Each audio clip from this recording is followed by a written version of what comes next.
Morning, students. Mornings. Attendance. Copying and pasting and sending. All right. Just waiting on Mr. Smuts. Then we can roll.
Morning, Mr. Smuts. Let's roll, sir. Chapter 3, database, big data. Here we go. Mr. Smart is coming Morning, on Mr. soon. Pretorius. Can you hear me? Hello, sir. How are you? I'm good, thanks. Okay, I'm going to sir. share my screen now, and I'll All right, start here we go, the students. recording has started, I see. Did you start the recording? Okay, someone did probably. Yep, someone Okay. started it. Okay, sir. Okay, it's Finally, send 10:58. me. Oh, sorry, sir. Sorry. No, Yes, go I'm ahead. Go listening. ahead. Go ahead, sir. Sorry, man. It's 10:58. I'm starting 11 sharp. Okay, no problem. I just wanted to say, Fanny, send me a WhatsApp and I can add you to the ABCD group. All right? Thank you, sir.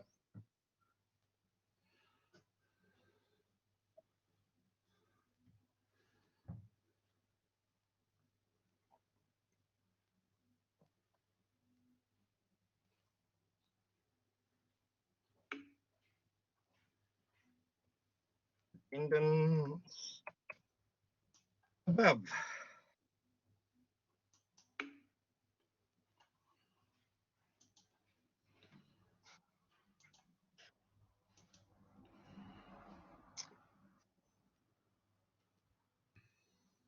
Ah, there we go, sir. You're sharing. Perfect. I can see it, sir. Students, can you see Mr. Smart screen? Just give a heads up in the chat box.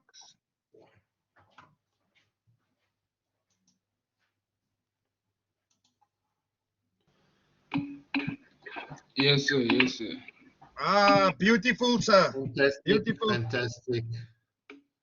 Hopefully Thank there you, will be no guys. bandwidth problems today.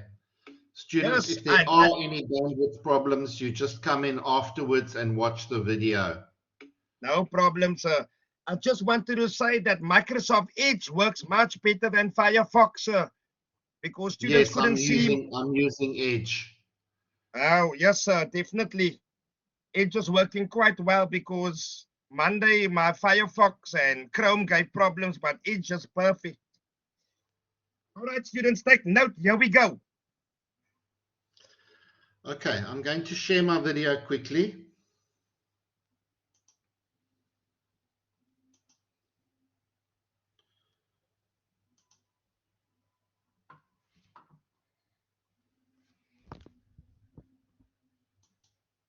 Can everybody see me?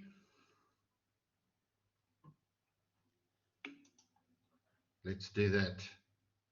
There we go, sir. I can see you now in full screen, and I Okay, saw your good share morning, earlier. everybody.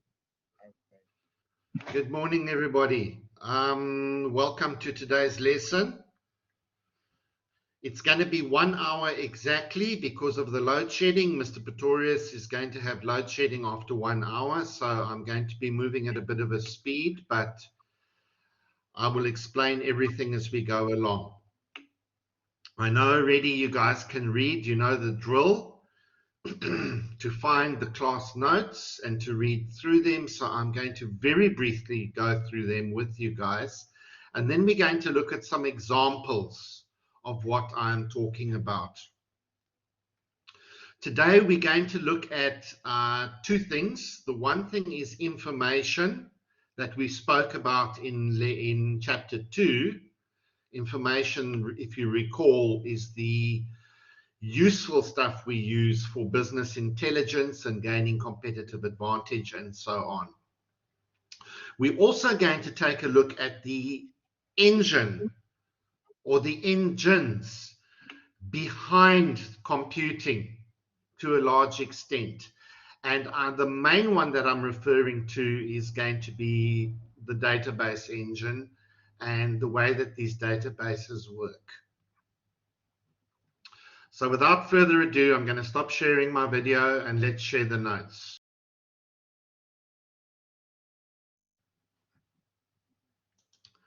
Share application screen. Share my screen. I hope everybody can see it. It's going to show up now. There we go. Perfect, Mr. Okay. Smart. Right.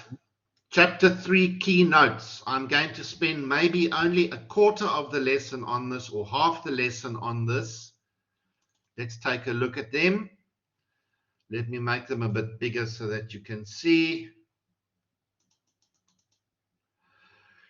We are talking about data and business intelligence. Now, if you recall, remember, data is the raw information, and information has been processed. So our learning objectives for today, and there are 10 of them.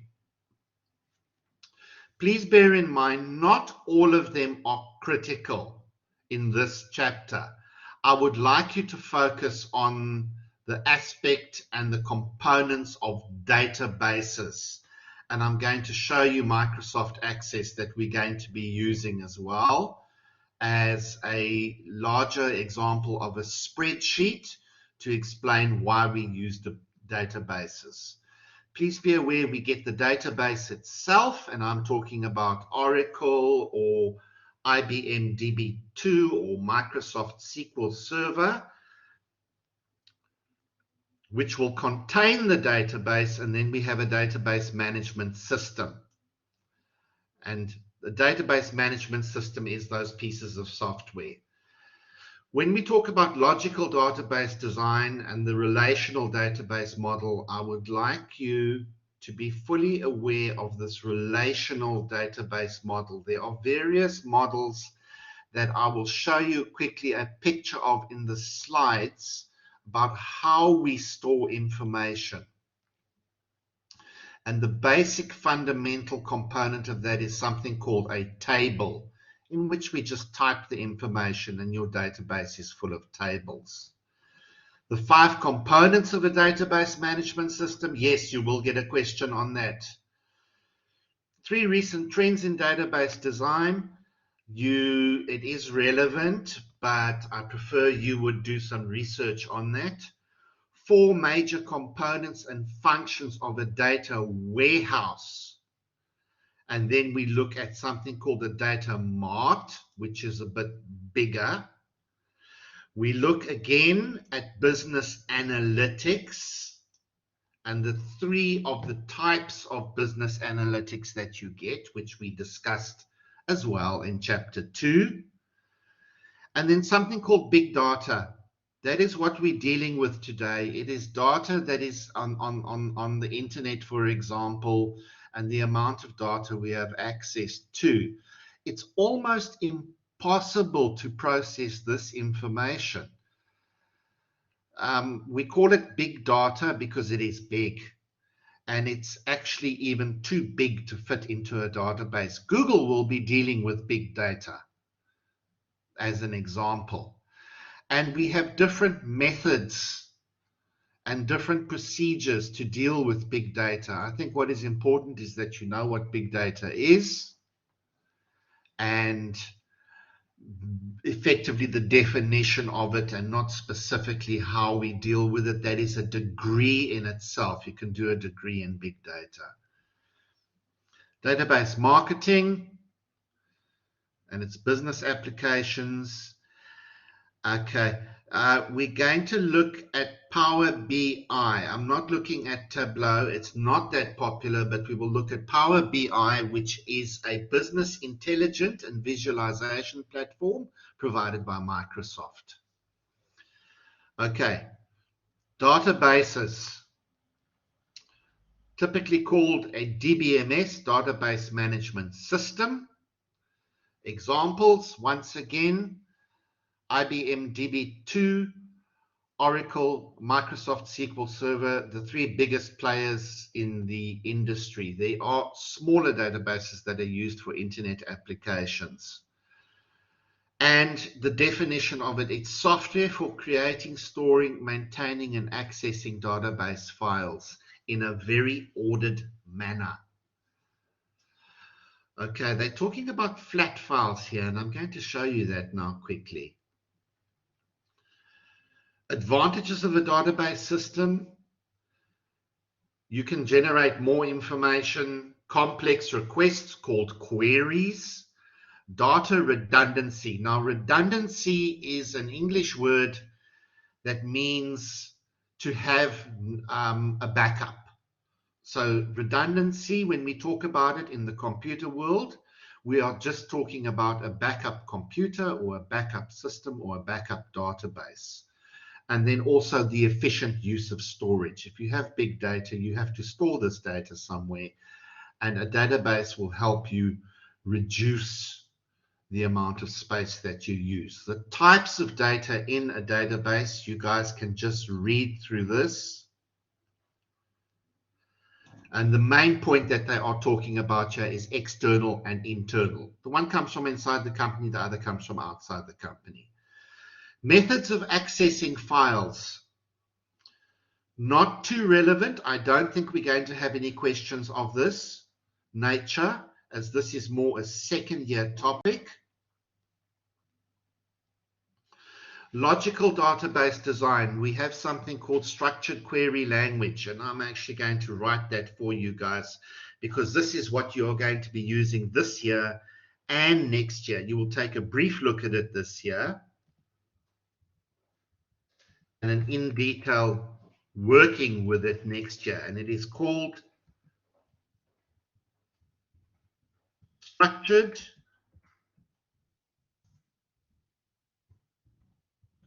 query language. And you may have heard of this because it's also known as SQL. If you go and have a look at job adverts, there is a lot of positions available for people who can understand and can work with SQL.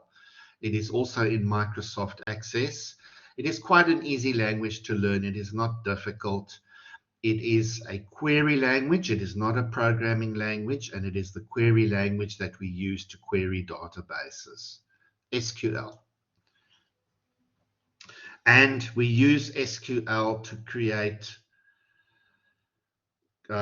queries that will, well, we can use SQL for anything in a database, to create a table, to create a query where we ask a question of the database, or to output data.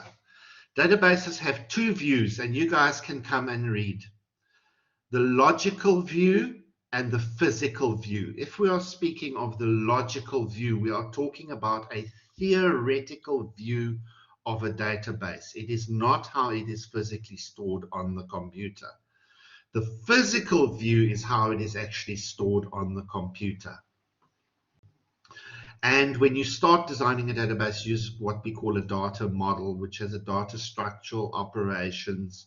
Integrity is another word that I would like to explain. And integrity means that the data is not corrupt.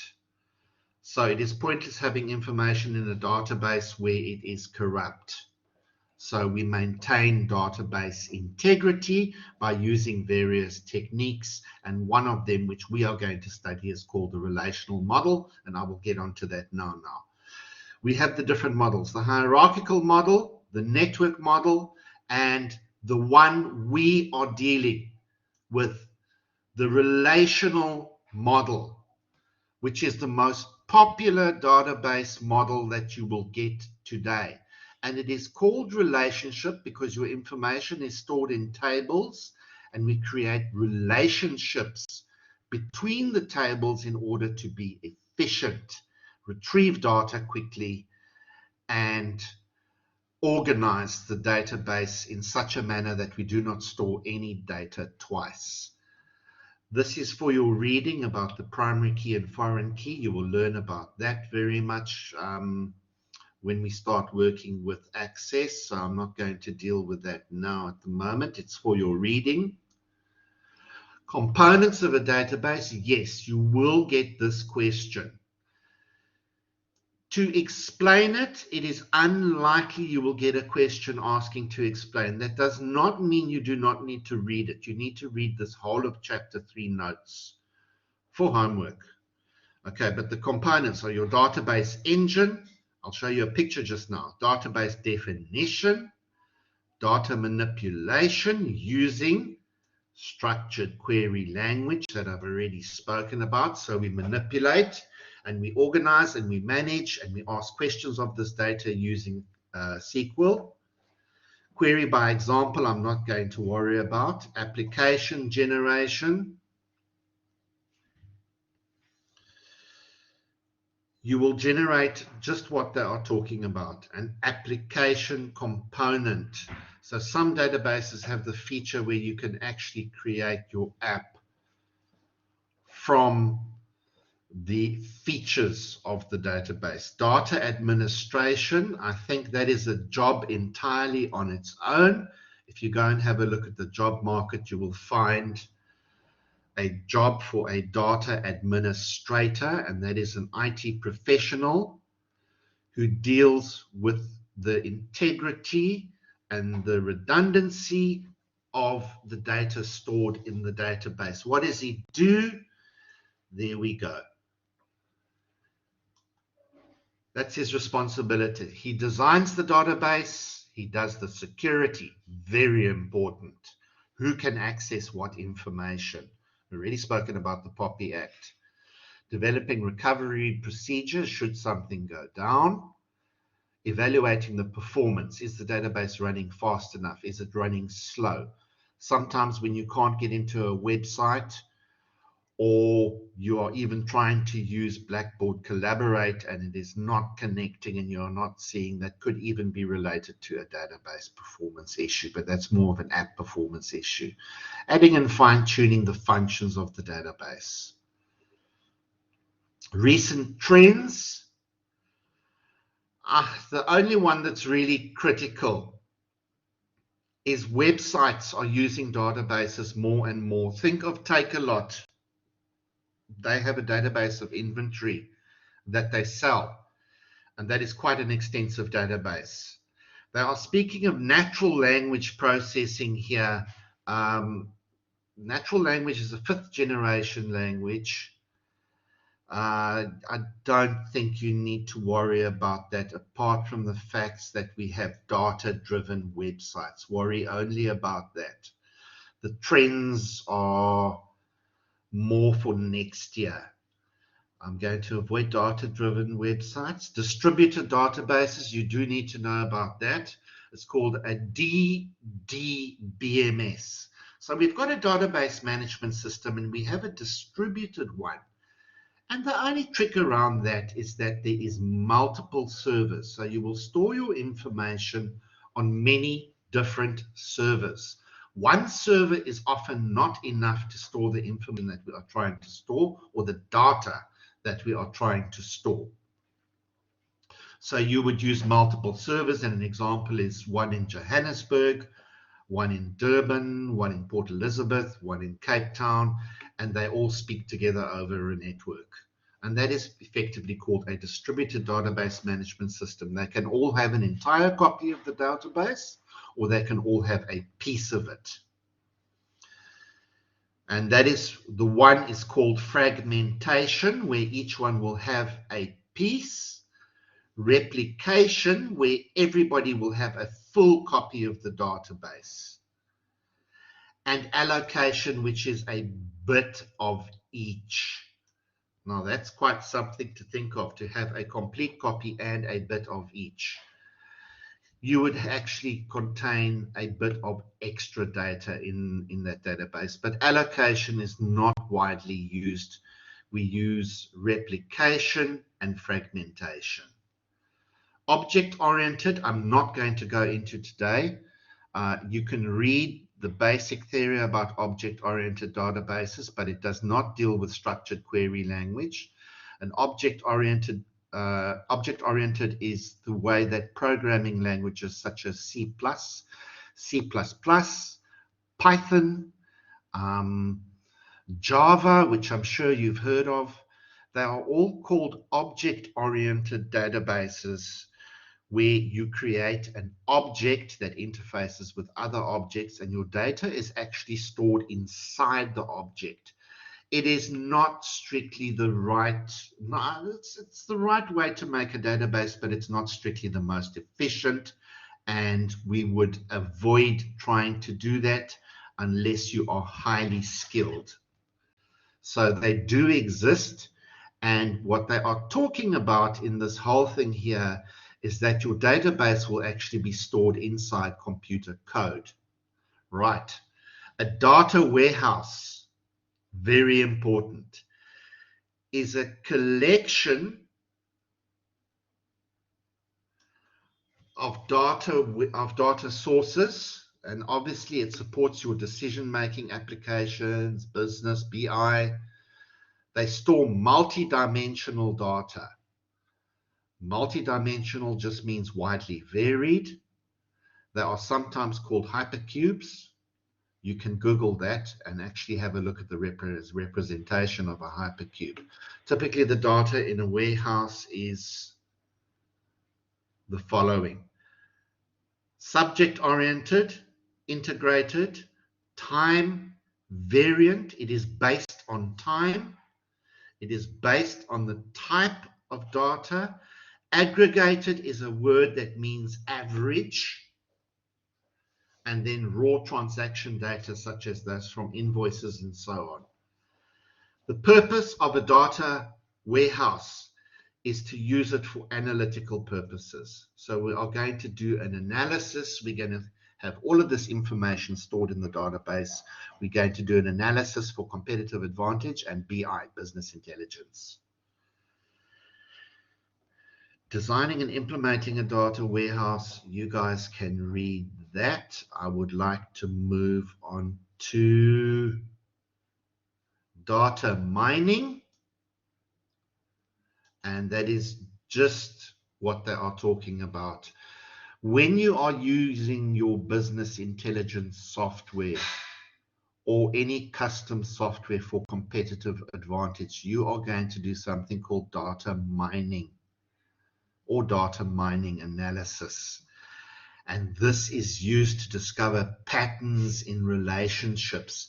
And a very simple example of a pattern in a relationship would be you have a stock of inventory and you would have an item in there such as a gas lamp, and you find that the gas lamp is either not selling, that is a pattern, or the gas lamps are only bought by people in certain regional areas that have an excess of load shedding and so on.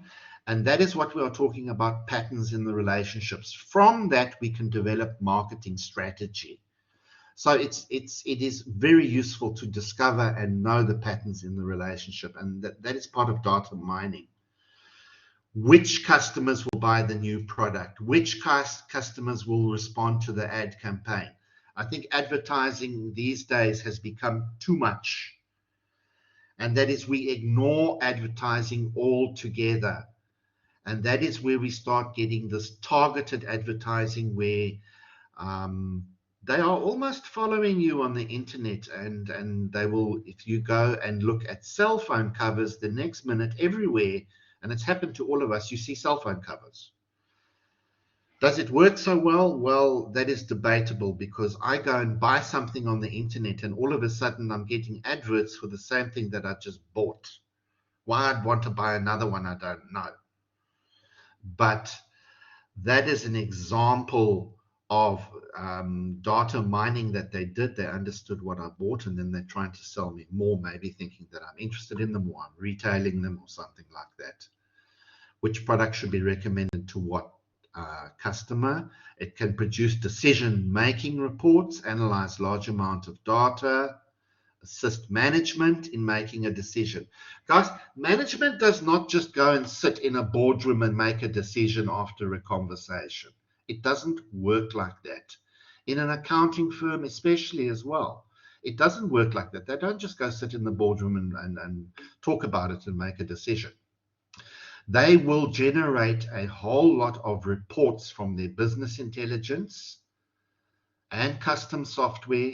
They will have a look at these reports as to what the information contained in them is, and from that they will then discuss and make a decision. So the engine behind the machine is everything that we are discussing today.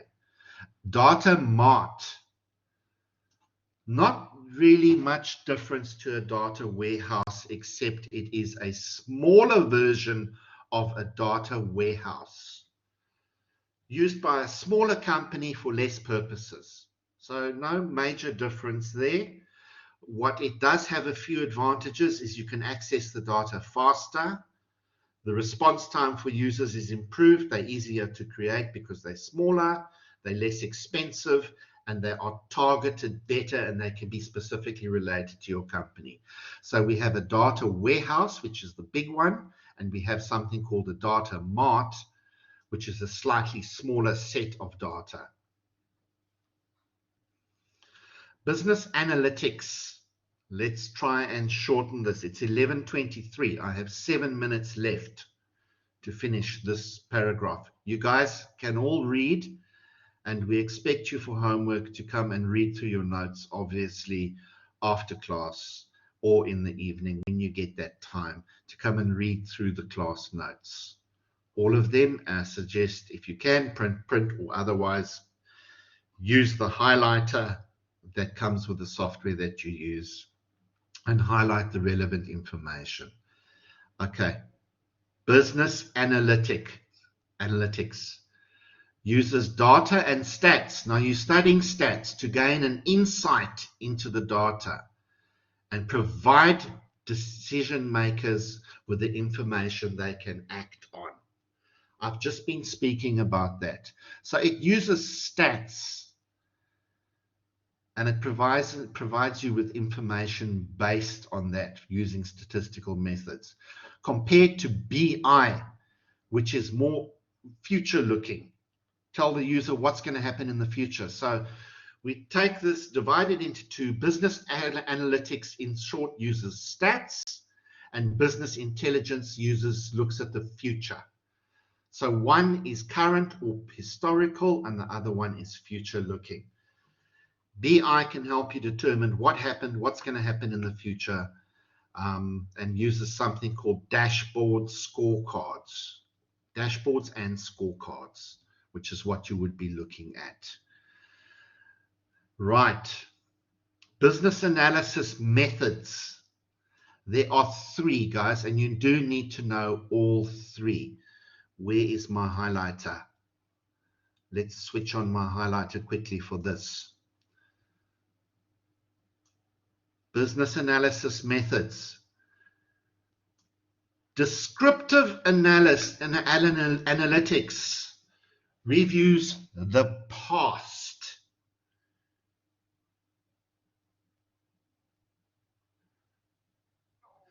Predictive analytics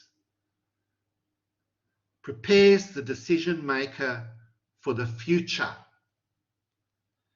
And prescriptive analytics goes beyond even descriptive and predictive by recommending a course of action. And that could be to advertise more, to sell more of a certain product, to sell a different type of product, to increase sales or increase purchasing quantities of raw stock, anything like that. So prescriptive analytics is very advanced software that will actually advise you of, say, 3 or 4 courses of action that you can take and the likely result that is going to happen from that. So your software is basically doing your decision making for you. You just have to discuss it and choose which of these options you would like to go with. Obviously, the better the software is designed, the better that your descriptive, predictive, or prescriptive analytics are going to be. We also do get web analytics. I'm not going to go into that. It analyzes web data. It's too big. That is your big data that we're talking about. The value that business analytics, you will take full advantage, and you will have a chief analytics officer that will sit on the board of directors, And this guy will deal with all of the information that your directors and your employees and your managers in the company will need to have. The big data era, I think what I need from you guys, we've got 3 minutes left for this section, is what is big data?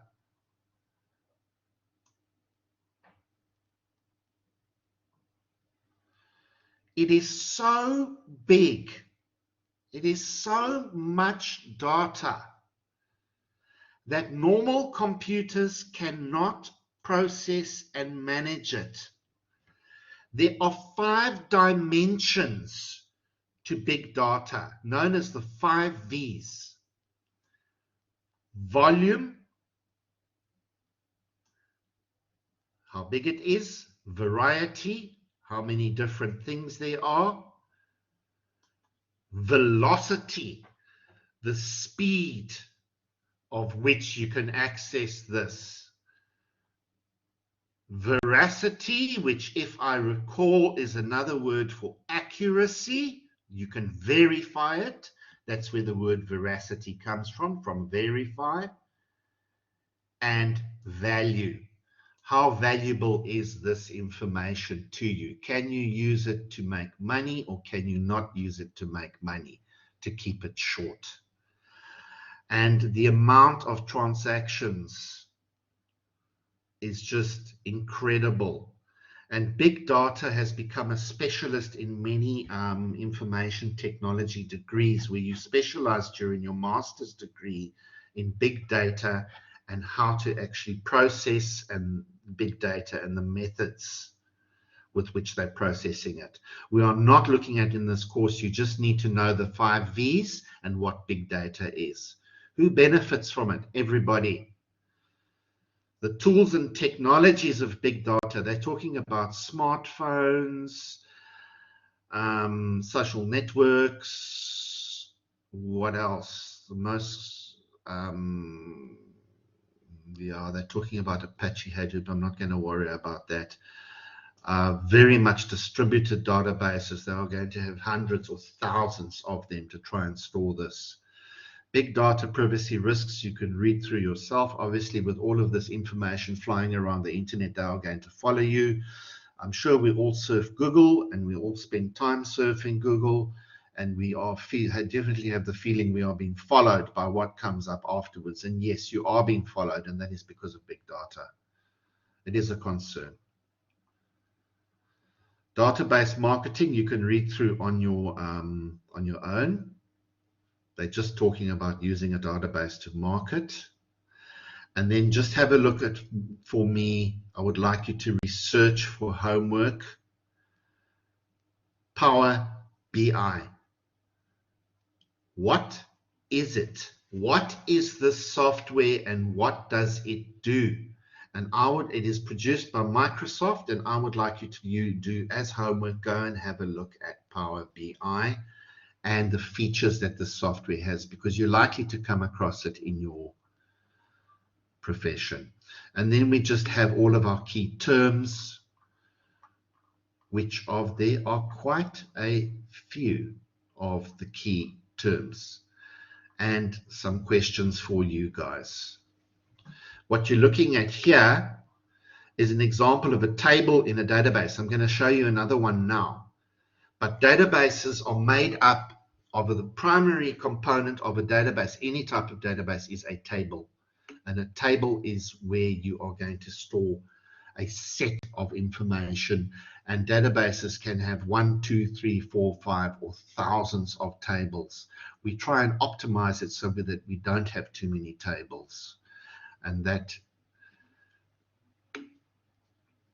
we will consolidate our tables down to simple ones, and we will never store any information twice in a database. Okay, where are we going with this course? We've got 7 chapters of theory, and then we move into what we call the tool of the accountant, the most important part of the course. In fact, I think if Mr. Pretorius can just confirm with me, we are doing an introduction next week on Microsoft Excel.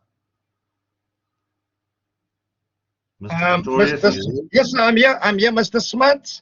On Monday, I actually want to do a little preparation for them for their class test on Wednesday.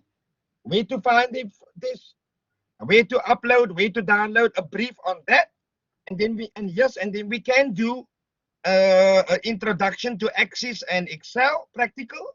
Then on Wednesday they write the test in class time from 11 till 1, Okay. and yeah, we can fit it in, sir.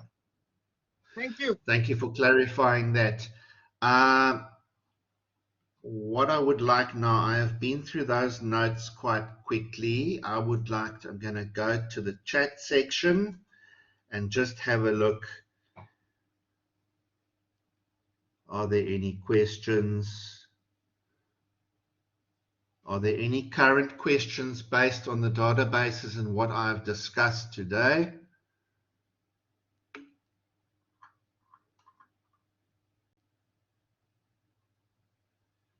Guys, anything? You may ask verbally, or you may ask on the group chat. Are you happy with what big data is, what business intelligence is, and what data analytics is?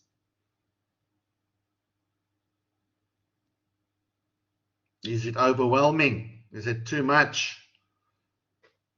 It's going to feel like it's too much, but then you must do your own data analytics. You must do your own data mining and mine through the data and the information that we're giving you. And you choose which one is relevant. I can go back to data analytics, yes. Let's open that section just quickly for you. We do have time.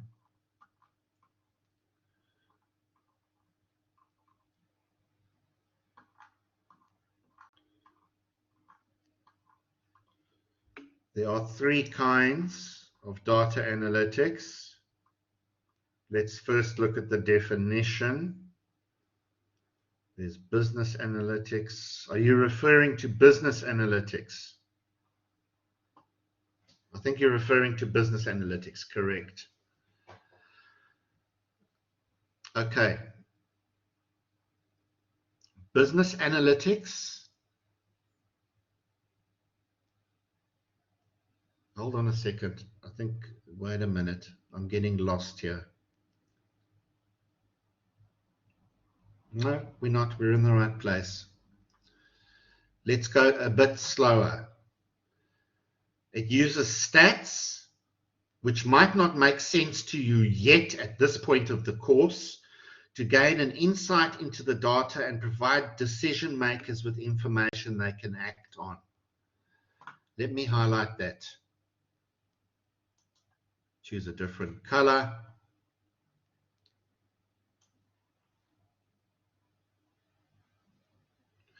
Compared to business intelligence, it's more forward-looking. So it deals with the future of what can happen in the company depending on decisions that are made. And you would feed a lot of information into the software in order to come out with an answer with this. It can help you determine what happened, what the problem is, and what decisions need to be made. So, okay, our turnover dropped by 25% last year. Let's go and have a look at the software. What happened? What was the problem? And what decision do we need to be made? And the software may recommend decisions for you to make. And it will use something called a dashboard. We do use one at CPUT that deals with student enrollments. And then we use another at CPUT that deals with financial income. You guys are highly subsidized by government. I'm sure you know that. Because to study at varsity, I think to do the course that you're doing in reality costs in the region of 100,000 per year. So you are being funded I'm not 100% sure what you're paying, but you're probably being funded 75% or more of that. If you've got NSFAS, you are being 100% funded of that. So it's actually, your studies are actually quite expensive at the bottom line. And we need to know our numbers of students. We need to know what happened last year with the income. We need to know where the money is coming from, and we will use business analytics to do that. And to give you something interesting that you don't know as students, it's not really related to this course, but it is interesting.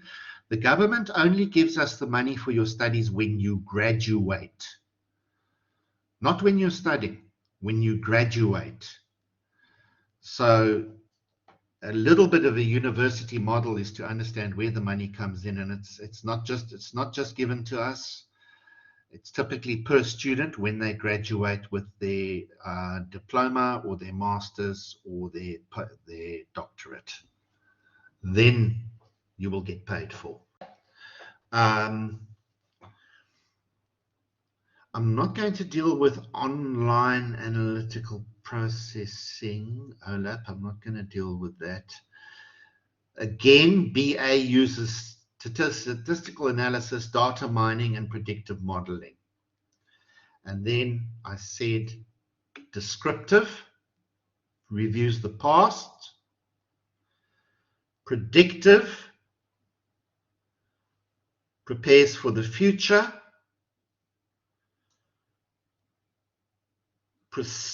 Prescriptive, as in prescribe, as in a doctor would prescribe a medicine, will prescribe a course of action. So we are going up in 3 levels. Descriptive, predictive,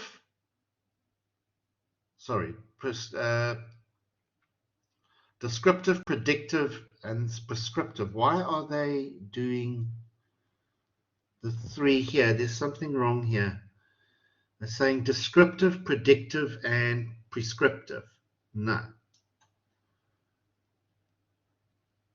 That's not 3. That's descriptive, predictive, and prescriptive analytics. Let's just have a look at this paragraph quickly.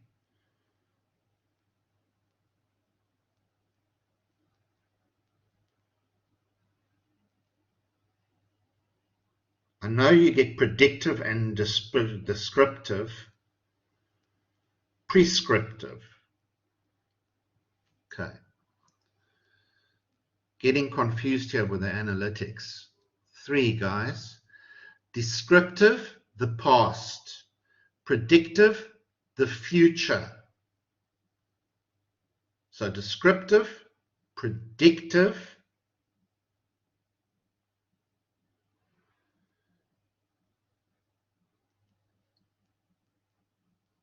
3 popular ones. I just want to look at this chapter. Something is wrong here. Can any of the students have a look at this as well for me? I'm here, sir. Descriptive analysis. Yes. What is stuck with, or sorry? Some of your colors is dark pink and light pink. Oh. Yeah, no, hang on here. Okay, there are 3. Some I'm is going over it highlighted. again. Some I'm is going to highlighted, unhighlight this. and some is filled with color. That's, I think, the difference. Some is pink filled with color, and some is almost like conditional formatting. Okay, let me simplify this for the students. Okay, Learn sir. the 3 names. Learn the 3 names. We are looking at past and present. We are looking at future predictions, and we are looking at recommendations. That is your 3 types of BA methods. So let's look at the past with descriptive. Let's predict the future. And let's prescribe a course of action. Just be aware of those 3. So past, present, future, effectively what they are talking about. Going back to, does that help answer your question? We had a question there. Are there any other questions at the moment? Sorry, I've got a bit confusing there for a little second.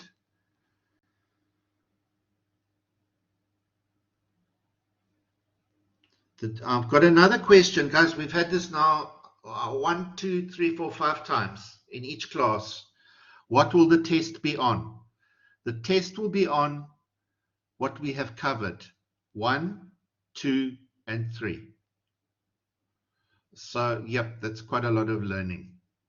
Okay, just bear in mind that your class test next week is going to be on chapters 1 or units 1, 2, and 3. Mr. Pretorius, I think some other questions. How long is the test going to be?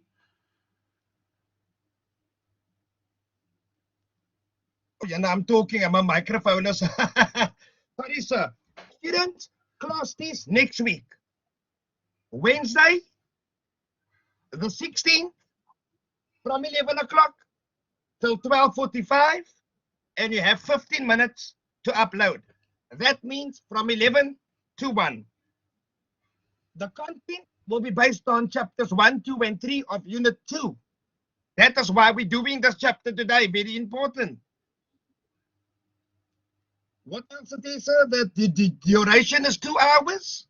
So that means by 10:30, all the students must have their notes, their slides, their true and false theory tests, the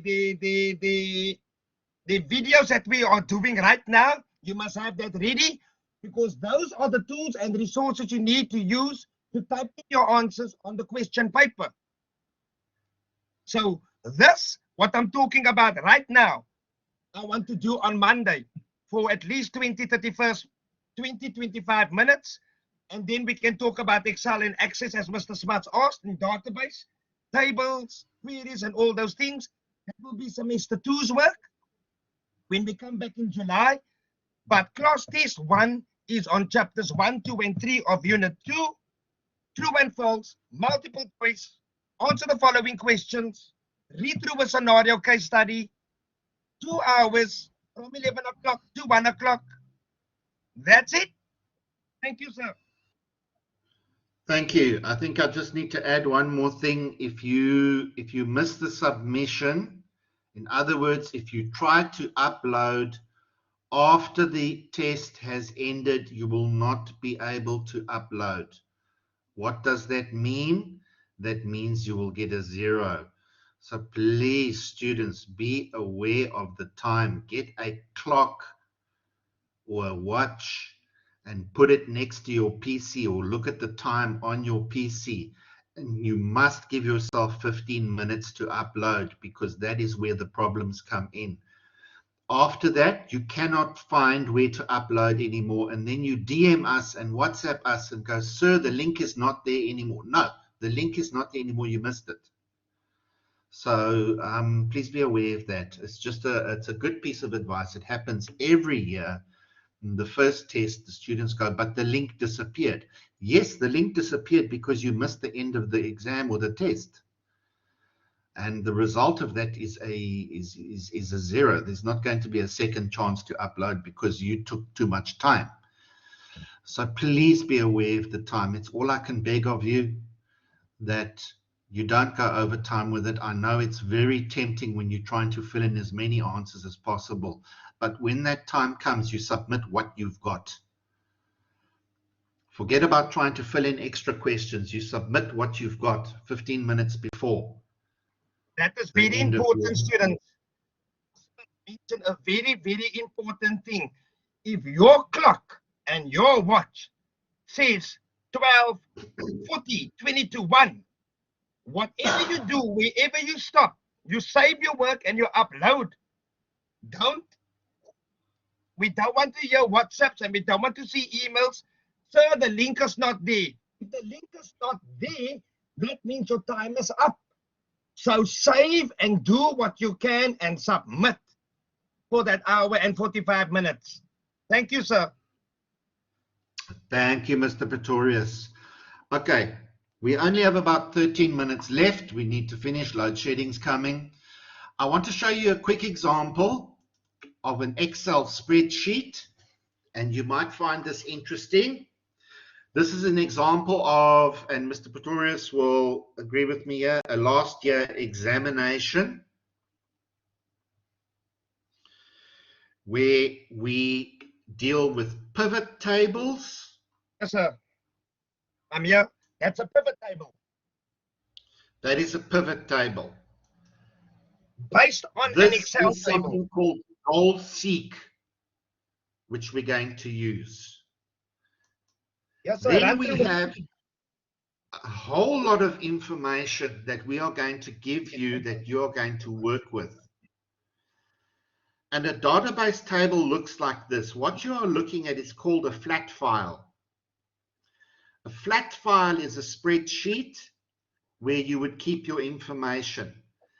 But as you can imagine, a bank can't use one spreadsheet. That is not going to work out very well for them.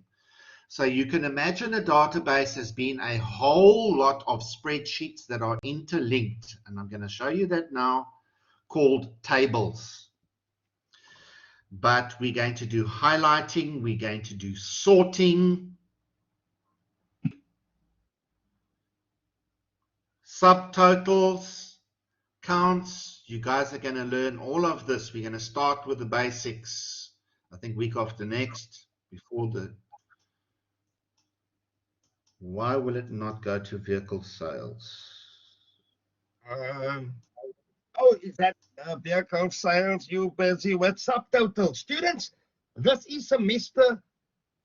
Actually, we're starting next term, term 2, with some of these things.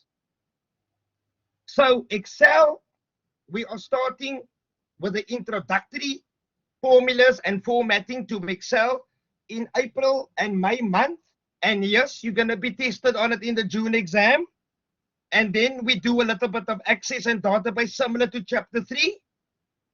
And then we go into the deep and big formulas like Mr. Smart showed you, goal seek, pivot tables, if statements, VLOOKUP, HLOOKUP, graphs, etc. To give you an idea of what this looks like, I'm going to click on this. This one is an VLOOKUP.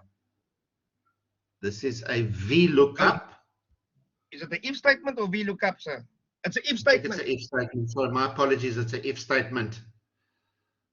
I'm just showing the students what we're going to learn. Yes, you're giving them an overview of what you are going to be able to work with. Okay, you're going to write it down. Say, there is a nesting if formula. They call that a nesting if statement, logical statement formula.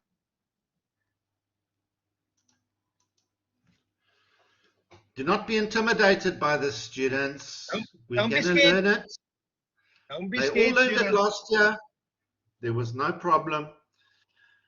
But what they are saying here is if the number is 50,000, it must say they're platinum. If the number is 40,000, it must say gold. If it's anything else, it must say silver. So this is an example of it. This is an example of an if statement in Excel, and we're going to be learning. Mr. Pretorius, help me here. What are the different things we're going to be covering?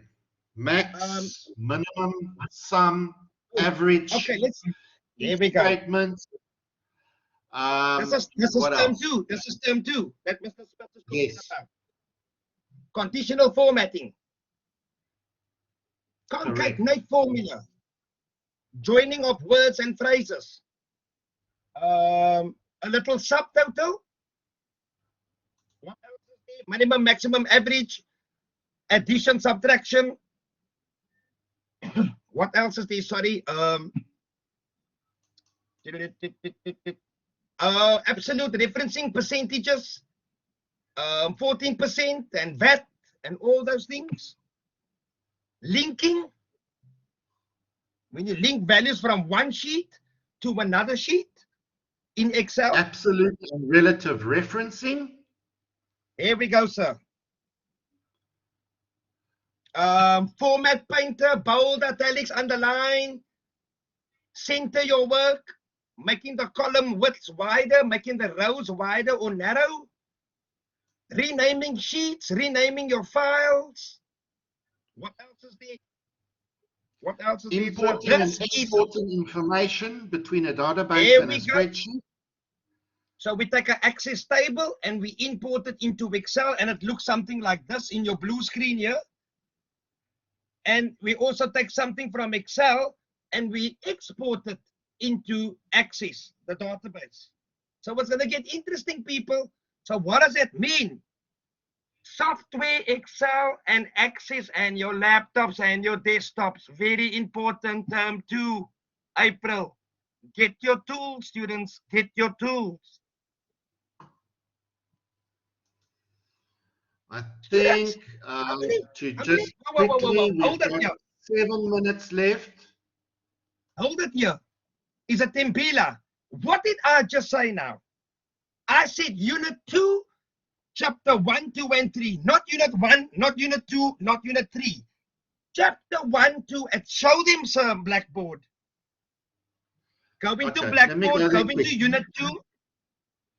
Let me go there quick. Okay, sir. Amara. Content, students. Amara, what did you ask me, Amara? I'm looking. I can't find your question. Oh, Amara, Voigt. That is what I'm speaking about Wednesday, sir. We're doing that right now, Amara. Unit 2, chapters 2.1, 2.2, and Unit 2.3, which is Chapter 1, Chapter 2, Chapter 3, which we did right now, Chapter 3. Right. That is your notes, your slides, right? They're all in each folder over there. Scroll down, sir. This is Chapter 1's video. There you can see Mr. Smart's face. There is Chapter 1 and Chapter 2's video. And today I'm going to upload later on after load shedding Chapter 3's video in Unit 2. Does that make sense? It is also very good. It is also written in your subject guide, and it's also in your schedules. Show them the schedule on the top side, sir. It's by time you orientate yourself to Blackboard. There is a BCA1 work schedules. Schedule term 1, semester 1. Click on that blue link, sir. Yo. That is what the students were talking about. Let me go look at it again. We're going to have to email just go one back, sir. Let's go one back, sir. We're going to have to email Antoinette on this. Okay. Jody, maybe, oh, the sessions is blurred. Okay. Let me try and reload it again later after load shedding. It doesn't work. I tried last night. Right. What did I say in the previous video? If you're experiencing load shedding next week, Wednesday, you send your sir an email, you scan, print screen where you stop your class test, and then we will sort out, a rewrite. Now, if the rewrite is sick test or sick class test is not going to take place this term, we will rewrite it in the new term when we come back on the 28th of March. Does that answer your question? The load shedding question. Say. So if you have load shedding. If I can just say something there, Mr. Pretorius. If there is load shedding, if there is a technical problem, whatever happens that stops you from writing your test, we need to receive that email with the information on the day, not the next day, not the following day, that by day. Wednesday, so by Wednesday 6 o'clock. By Wednesday supper time, 6 o'clock. All those emails must be sent. Midnight is fine. Midnight is fine. Okay. Mr. Smuts, I have to log out because it's 12 o'clock and I'm going to go off soon. So I'm just saying goodbye, students. I'm still on. How many times did I send the register? Hold on.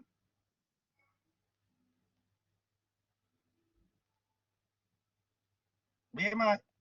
I'm gonna not log off. I'm going off soon because of load shedding. There's the register. Thank you, Miss Amara. I appreciate it. So Amara, that's what happened with load shedding. All right. You send an Take a email snapshot, with the evidence. send an email, show us or tell us where you stopped, and then we can decide. We can mark, see how far you are with your scripts. You send your test also, you upload it if whatever you can do. If not, then we'll have to reset another test for you guys to write. So don't worry, we do know about load shedding. I'm going off right now, people. I'm saying goodbye, just in case you won't be able to I'm hear going me. to be only 5 minutes more. Okay, sir. Thank you, Mr. Yeah. Pretorius. Enjoy your load shedding. So students, on Monday, we will talk about the class test in our class session. Chapter 1, 2, and 3, Unit 2. Also study your theory tests. Very important. Okay, was good, Tiffany. Take care, guys. I'm just saying goodbye in case I get cut off. You will be cut off. Enjoy your load shedding. Go sit outside in the sun. Okay, sir. See you guys. I'm leaving and I will upload the video later after 3. Thank you, Mr. Smart. Thank you. Goodbye.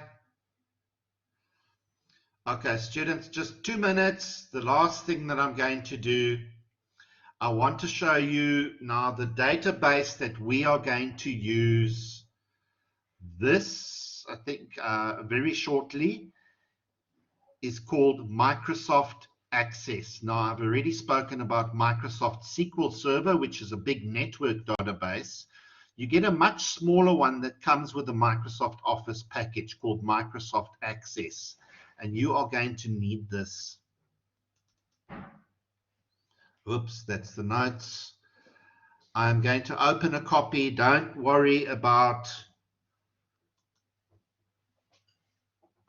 panicking about anything here. In here we have tables. This is a table of employee hours, employee salaries, staff details, and stock. Then, so that is what the tables will look like. If I change my view of this,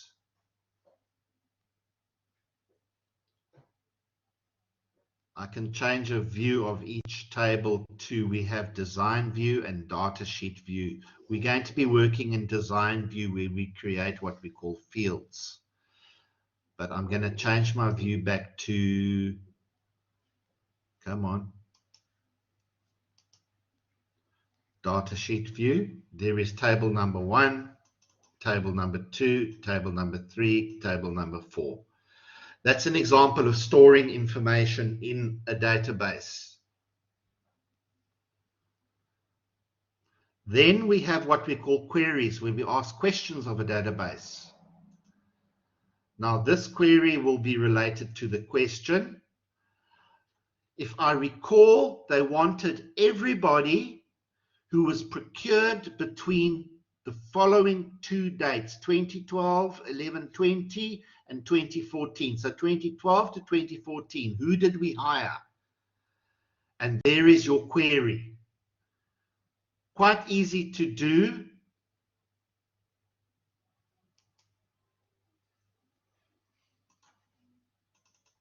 Another query. I need to close all of these. Close all.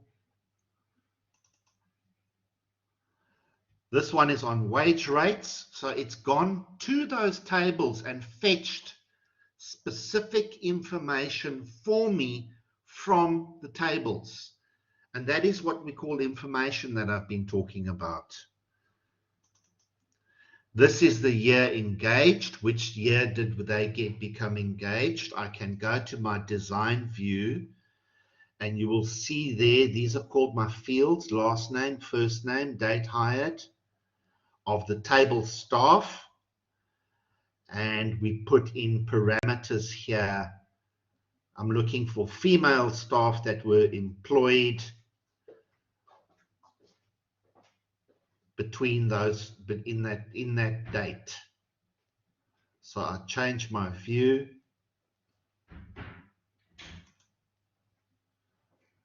And there we go, my female employees that were hired between a certain date. We will give you the syntax for this, don't panic. And then we have something called a form, which is a different view of the table. And you can view your records in here. I know it's very difficult to see on the screen, but I'm clicking at the bottom and it will go through to your different records that you can edit. So each person that is stored in this database is called a record. And then finally, we have something called a report. So your boss would ask you for, please go to the database, go to Microsoft Access and generate me the report of everybody that did not pay their rent this month, if you are an estate agent, for example. So this is just, if I can just get into my database tools, I actually want to view my relationships, which are not in here.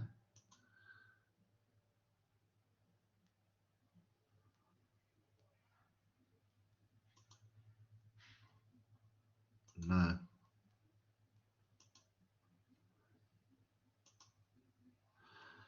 I'm not going to worry about relationships today. There are none in here, but basically we would add our different tables.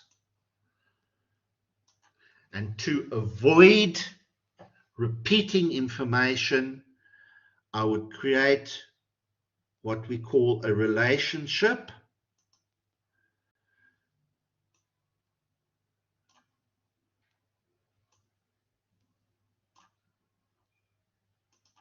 Between the tables, between your certain fields. We have something called a primary key and a foreign key. I've created strange relationships here, but we will deal with that.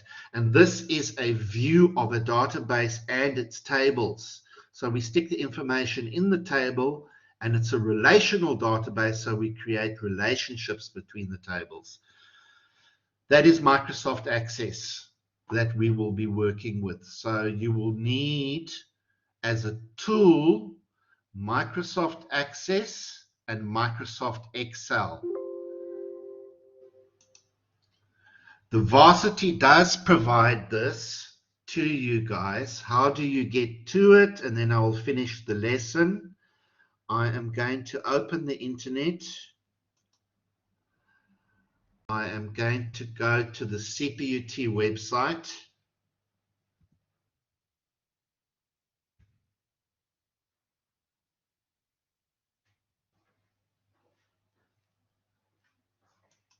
It's actually where the student email is. And you will see there, CPU is happy to announce the full suite of Office 365 applications are now available for download. And that is Office 365. Now, I will speak about this in the next class where the download is. Apparently, there is some confusion around this. Click here for your login to MyCPUT mailbox and get your free copy. So I am in my mailbox, but it's not allowing to download. So I will clarify that for you guys, but it is available for download. And before we start Excel, I will make sure that we've posted on the WhatsApp groups and on Blackboard the steps to download Office 365. Okay, I'm going to go back into the chat box just to see if there's any questions.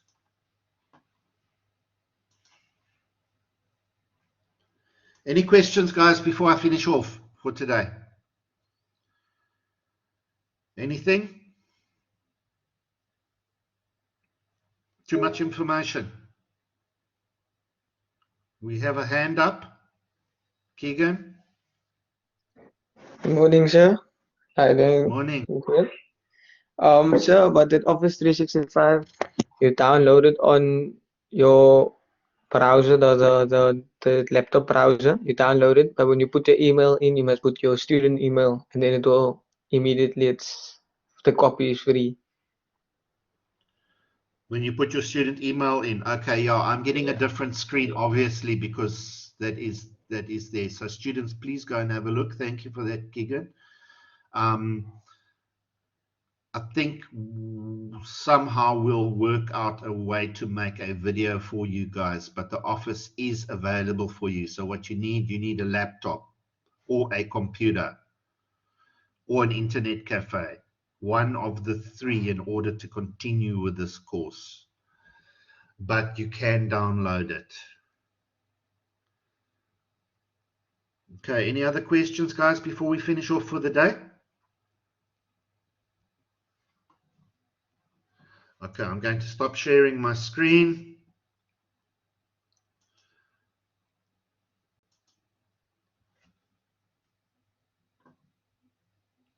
Right, that is the end of class for today. Thank you very much for attending. I hope you learned something new today about BIS. And I think the thing to focus on for today is called business intelligence and business analytics, which are the two of the most important ones, if I recall from last year's tests and exams. And I thank you for attending. Can we use e-learning so long instead of internet? Yes, you can. You can use e-learning or the library if there is space. So e-learning, which is the building next to the campus, you can have a look at a map on the website, does have space available to use e-learning. Just check that nobody's going to occupy the class during the time that you're working, but yes, you can use e-learning. Any other questions, guys?